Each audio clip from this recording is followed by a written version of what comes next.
Hi, let us talk about a new interesting fact in Python. So, please take a closer look at the Python program and try to guess the output of this.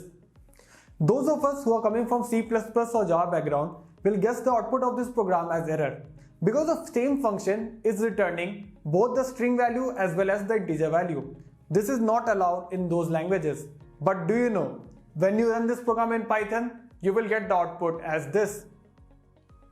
So, the question arises that how is it actually working in Python?